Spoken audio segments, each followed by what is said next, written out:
Merry Bowl season, everyone. I'm Brett Gibbons with thelines.com, and today we're breaking down the Duke's Mayo Bowl between Maryland and NC State.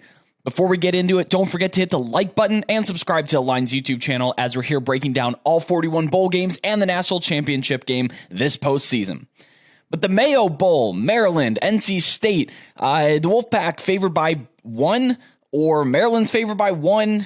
Pick them. Really depends where you shop. This is going to be an important one if you're betting sides to shop the line because you can find either team favored or either team as an underdog. Kicks off Friday, December 30th at noon Eastern on ESPN. It's got an over-under 46.5 points. They play this one at Bank of America Stadium, home of the Carolina Panthers in beautiful Charlotte. You can find either team favored, like I said, depending on the book. Make sure you're shopping around, maybe even using time to your advantage. If you're looking to bet either side and you can't quite get that number, you can wait till kickoff because chances are you'll be able to either find that number or that number will change before you go. Also, interesting note here, both coaches agreed to be Mayo dumped, but I think it's just going to be a funny scene with Dave Doran or Mike Loxley getting Mayo dumped all over them. Hopefully they don't bash them in the head like they did Shane Beamer last year, but we will be getting a Mayo dump after this game here for the winning coach. Maryland, we got to talk about some personnel things here. It's just the reality of bowl season. They're going to be without a lot of wide receivers. Jacob Copeland, Rakeem Jarrett, Dante Demas, 2 of their top 4 guys and a rotational guy. Even though Copeland and Rakeem Jarrett didn't have a huge output this year, they're very, very talented receivers. They're both off to the NFL. We will not be seeing them playing this game. Plus linebacker Ahmad McCullough and cornerback Deonte Banks will not play either. McCullough hit the portal, and I believe Banks is off to the NFL. Talia, though, he was banged up at the end of the year. He was playing hurt. He should play in this game. He looked pretty good against Rutgers. Mind you, that's against Rutgers at the end of the season, but he did look healthier. But it's kind of tough with him because, their losses at wide receiver. And NC State is worse against the pass than they are against the run. This is a good defensive unit that is not as good as it was last year, but they're 54th in EPA against the pass, but they're top 20 against the run. And if you're dealing with a banged up quarterback and a lot of big losses at wide receiver, that's going to be tough to be able to move the ball through the air, where NC State's a little bit more vulnerable. But on the other side, the Wolfpack, they're not playing with Devin Leary. We know that. He's hurt. He's done for the year. He's hurt. He's done for the year. And he's no longer playing for NC State. He transferred to Kentucky.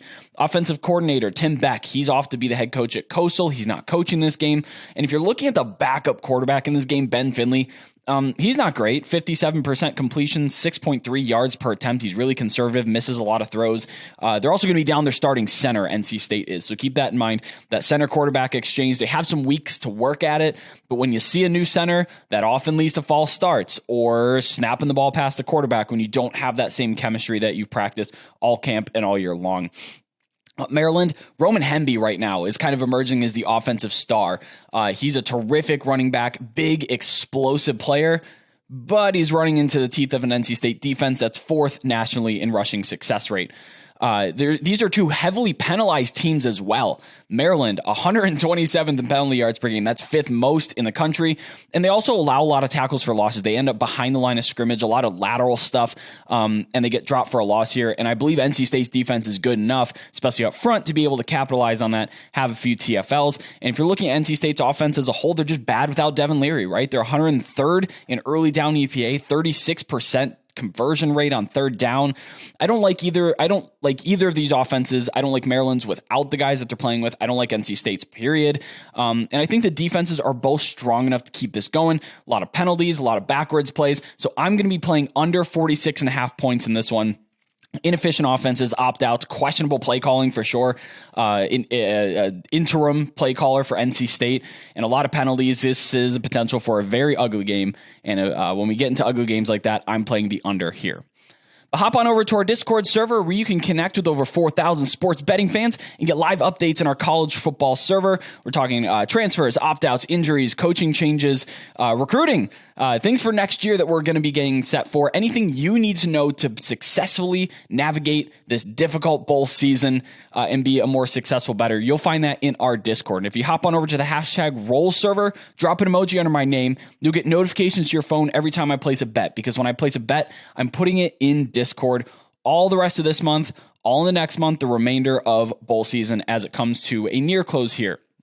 And don't forget to subscribe to the Lines YouTube channel for daily bowl videos just like this one, and comment what side you lean in this game. At this point, you're pretty much just picking winners. Who do you think is going to win the game here? Or do you have a play on the total like I am? Do you think because it's such an ugly game and these teams do have talent on them, maybe it'll go over, or are you siding with me here on the under? But thanks as always for watching. I'm Brett Gibbons, and have a very merry bowl season.